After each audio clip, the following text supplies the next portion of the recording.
안녕하세요. 멘토입니다. 자, 이제 1번부터 계산 문제를 풀어볼게요. 대상 부동산의 순영업소득은 얼마입니까? 이렇게 문제가 나왔네요. 그럼 순영업소득의 계산을 할 때 가공기, 조순, 전후, 경저세에서 조순까지만 들어가면 되죠? 경저세 중에 경까지만. 그래서 가공기, 조순, 경까지만 적어 놓은 거예요. 이 D를 적으면 오히려 틀리게 돼 있어요. 그래서 이 부분에 건축 연면적이 얼마라고 돼 있냐면 1800제곱미터. 그리고 유효하게 임대 면적 비율이 건축 연면적 대비 80%가 유효하게 임대가 된대요. 그럼 그 부분에 100%가 아니다라는 걸 감안해야 되겠죠. 0.8을 곱할 거예요. 그 다음 연평균 임대료가 제곱미터당 5,000원이랍니다. 그럼 우리는 가능한 총소득 계산이 이렇게 나눠서 주어지는 경우들이 있어요. 이 부분만. 그럼 얘들을 다 곱해주겠죠. 셋을. 그러면 가능 총소득이 얼마가 나오냐면 720만 원이 나옵니다. 그럼 이 720만 원에서 평균 공실료를 빼야 되겠죠? 10%만큼 발생이 된대요. 그러면 720만 원에 0.1을 곱하면 72만 원이 계산되죠? 그럼 빼주면 얼마가 나오냐면 648만 원이 나옵니다.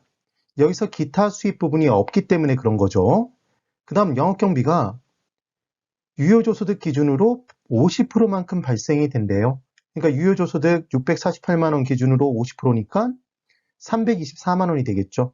그래서 영업경비 324만 원을 빼면 순영업소득은 324만 원이 계산이 되네요.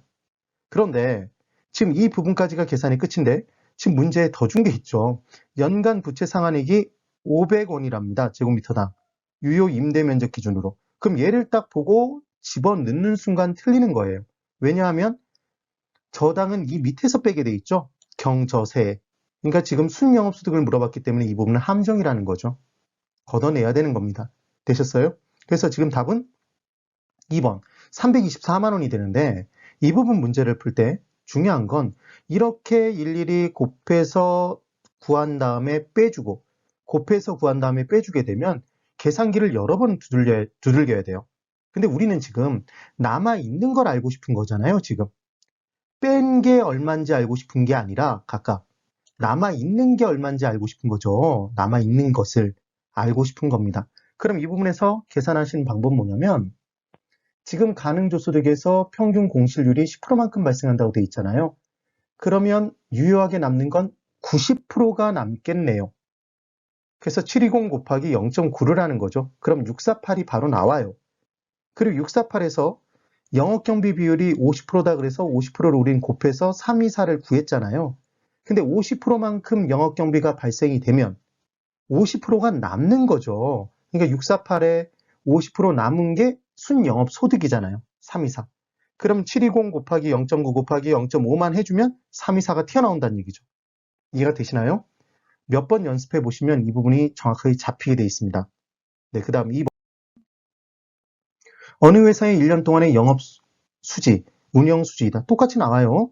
세후 현금 수지는 얼마입니까? 이렇게 문제가 주어졌네요. 그럼 지금은 세후 현금 수지까지 계산하는 거잖아요. 가공기 모함된다. 가공기에서 소득 딱 발생되면 유효조소득에서 경저세 순서대로 뺐죠. 그래서 나왔던 게 가공기, 조순 전후 사이에 경저세를 낀다. 이렇게 얘기를 했었죠. 조순 전후로 기억했던 이유 중에 하나는 조순 총리, 총투자과 연결되는 내용 때문에 그랬던 거예요. 조는 물론 총입니다. 총.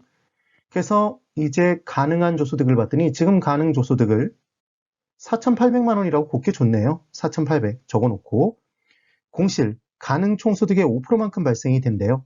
그럼 4,800 곱하기 0.05를 하면 얘는 240만 원이죠. 240을 빼요. 그 다음 지금도 기타 수입을 안 줬네요. 그럼 4,560만 원이 나오겠죠. 그래 놓고 영업경비는 240만 원이랍니다. 그럼 240만 원을 빼주겠죠. 그럼 4320이 나와요. 그 다음 이제 부채 서비스액을 빼주는데 부채 서비스액은 원금만 있나요? 이자만 있나요? 둘 다 있나요? 둘 다 있었죠. 저당 상수를 곱해서 구하시라는 말씀을 드렸잖아요.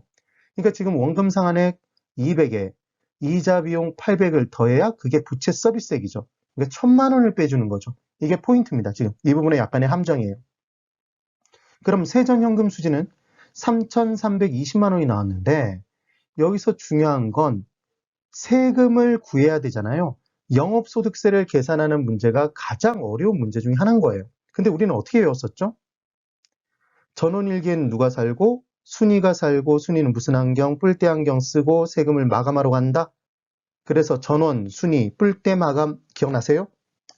그래서 전원, 세전 현금 수지부터 출발할 때는 원금 사안분을 전체를 만들기 위해선 더했었고 플러스 대체 충당금, 마이너스 감가상각비 해주면 이게 바로 과세상 소득이었죠. 그럼 세전은 지금 3,320이죠? 3,320에서 플러스 대체 충당금 안 줬죠? 지금 대체 충당금 감가상각비는 지금 200만 원 줬네요. 그래서 지금 200을 빼준 거죠. 그럼 3,320이 나옵니다. 그럼 이번에는 순영업소득에서 한번 들어가 볼까요? 순이 뿔테 마감이었죠. 그럼 순영업소득은 4,320이죠? 4,320에서 순은 빼는 거라고 그랬으니까 이자 지급분 빼고 뿔테 마감은 똑같네요. 해볼까요? 4,320에서 이자 지급분은 800이죠? 800 뺐죠? 지금 보이실 거예요. 그 다음 마감 마이너스 200은 똑같네요. 그러면 3,320이 나와요. 당연히 세전 현금 수지에서 출발하든 순영업소득에서 출발하든 과세 대상 소득은 똑같이 나와야 될 거 아니에요?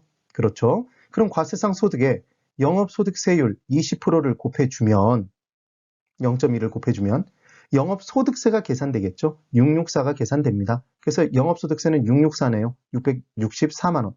그럼 빼주면 2656이 나오는 거죠. 되셨나요? 이렇게 문제를 푸시는 거예요. 그래서 답은 2번입니다. 얘도 마찬가지. 지금 유효조소득 계산한 시까지는 공실이 지금 얼마만큼 발생했다고 그랬죠? 5%만큼 발생했다고 그랬어요. 그럼 유효하게 남은 건 95%가 남겠죠? 그래서 0.95를 곱해주면 바로 4560이 나옵니다. 이해되셨어요? 꼭 정리해 두세요. 그 다음 3번. 다음은 임대주택의 1년간 운영 실적에 관한 자료이다. 이와 관련하여 틀린 것을 골라보랍니다. 단, 문제에서 제시한 것 이외의 기타 조건은 고려하지 않는데요. 그럼 이 문제를 풀 때 지금 보기를 쫙 봤더니 세후 현금 수지까지 있네요. 그러면 가공기, 조순전후, 경조세를 다 적어놓고 문제를 풀란 얘기죠. 근데 이 부분에서 가장 중요한 핵심은 영업소득세 계산이 가장 어렵다라는 게 느낌이 딱 꽂히셔야 돼요. 그러면 가능조소득부터 계산해 볼게요. 곱게 줬는지 또 쪼개 줬는지 볼까요? 호당 임대료가 600이랍니다. 임대 가능 호수는 40호래요. 그러면 64, 24죠? 2억 4천만 원이겠죠. 그래서 곱해서 가능조소득은 2억 4천이에요. 2만 4천만 원이네요, 지금. 그 다음, 공실이 10%만큼 발생이 된답니다. 그럼 2만 4천에 곱하기 0.1하면 2,400이죠. 그럼 얘를 빼주면 2160이 나와요. 당연히 여기서 뭐 하면 될까요? 10%만큼 공실이 발생했다 그랬으니까 유효조소득은 0.9를 곱하면 바로 튀어나오겠죠? 90%가 남은 거니까. 그 다음 영업경비는 얼마라고 돼 있죠 지금? 운용비용이 영업경비죠? 1,600만 원. 그래서 1,600을 뺐어요. 그러면 2억이 순영업소득이 되네요. 그럼 2억 순영업소득에서 부채서비스액은 지금 원리금 상환액이 부채서비스액이죠? 9천만 원. 빼주면 1억 1,000이 세전현금 수지가 나옵니다. 그런데 이제 중요한 포인트는 영업소득세를 한번 계산해보자 이거죠. 그럼 지금 주어져 있는 건 융자, 이자는 줬죠. 이자.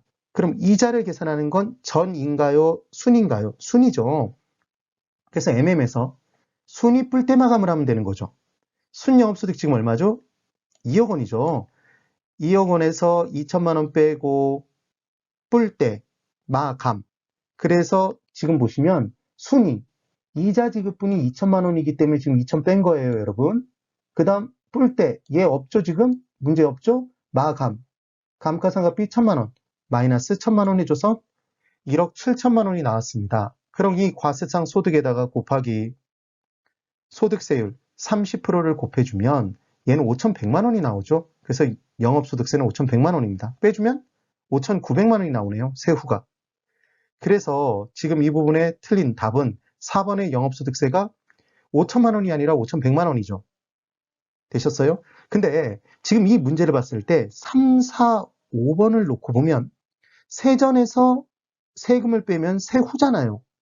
근데 1억 천에서 5천을 빼면 6천이 나와야 되는데 5,900이죠. 이 숫자가 안 맞죠? 그럼 보통은 영업소득세가 틀렸다는 거예요. 그래서 이 문제 풀 때도 아까 제가 좀 빠르게 가는 방법은 우리는 남아있는 걸 구하고 싶으니까 뺀 것을 곱해서 구한 다음에 빼지 말고 그냥 10%가 만약에 공실이 발생하면 발생하는 유효 총소득은 90%만큼 발생하겠구나. 0.9를 곱하는 내용을 기억하시라는 말씀이었어요. 그 다음 또 하나 기억하실 건 이 문제가 만약에 다시 나왔다고 생각을 해보면 저는 뭘 권유해 드리냐면 만약에 이 문제를 이렇게 못 푸시겠다면 잘 모르겠으면 민법까지 다 풀고 무언가를 찍어야 되잖아요. 잘 모르겠으면 영업소득세를 꾹 찍으세요. 그리고 신의 가호를 빌어야 됩니다. 이 신은 찍신이 되겠어요. 찍신. 확률 정말 높아져요. 그리고 이렇게 여러 개를 쫙 순차적으로 물어본 문제에서는 거의 밑에 것이 답입니다. 왜냐하면 앞에 게 답이면 출제자 입장에서는 허탈하잖아요. 뒤에 내용을 아무것도 몰라도 이 문제를 풀 수 있으니까. 그래서 5번 아니면 4번이 된다라는 것. 처음 이런 유형의 문제가 나왔을 때는 5번이 정답이 굉장히 많았어요. 근데 그렇게 5번을 이제 찍는 사람들이 우리들 같은 사람 때문에 생기니까 4번도 정답이 되는 거죠. 그리고 헷갈리는 부분이 있으면 분명히 영업소득세 부분이 함정일 가능성이 높다는 것 꼭 기억해 두세요. 네, 오늘 여기까지입니다. 가공기, 조순전후, 경저세 꼭 기억해 두세요. 네, 수고 많으셨습니다.